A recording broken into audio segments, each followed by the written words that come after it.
Okay, so we need to build on that now, but we are looking at a separate law, technically, the Emergency FMLA Expansion Act, which actually amends the existing Family Medical Leave Act that's been around since 1993.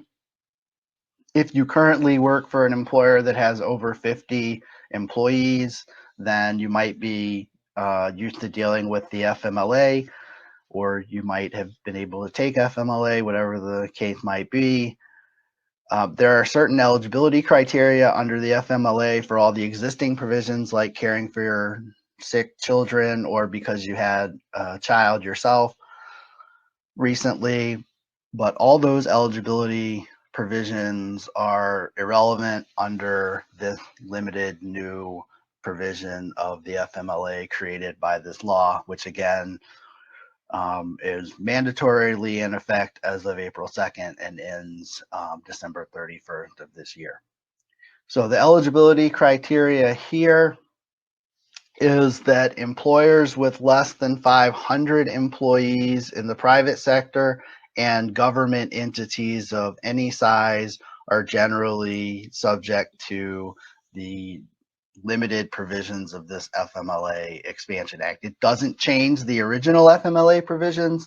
There are still different criteria there, which is interesting because under the original FMLA provisions, it only covers private employers with 50 or more employees. Here it could cover employers with under 50 employees.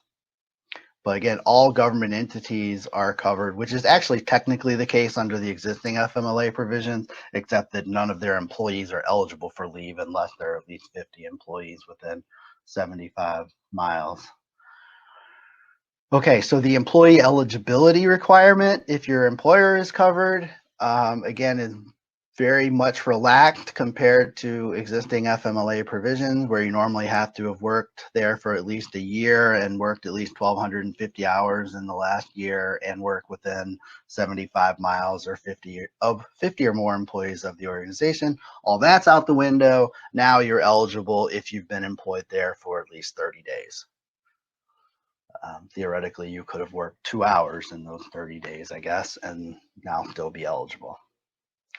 If you are eligible, then what the law provides is up to 12 weeks of leave with job restoration rights afterwards to care for a minor child whose school is closed or who has lost childcare due to COVID-19. Again, with the caveat that it assumes you're unable to work or telework. If you're able to work from home, then you're not entitled to the leave. I already mentioned the potential question there is what does it mean to be able to telework and work from home? And again, I don't have a better answer yet on that. Hopefully the Department of Labor will clarify.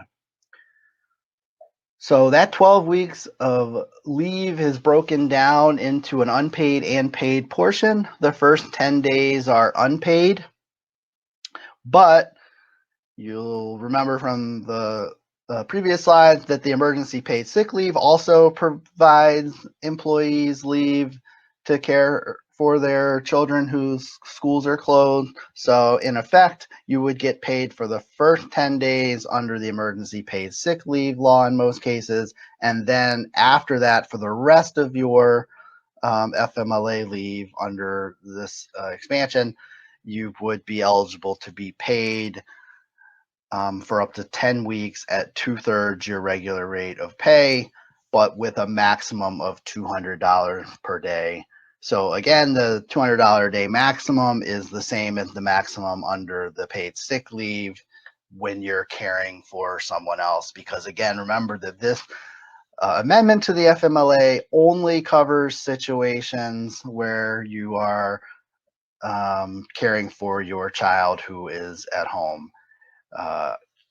There's a question that just came in. So yeah, we're talking about up to 18. So basically school age children, not students who are either over 18 and still in school or in college, for example.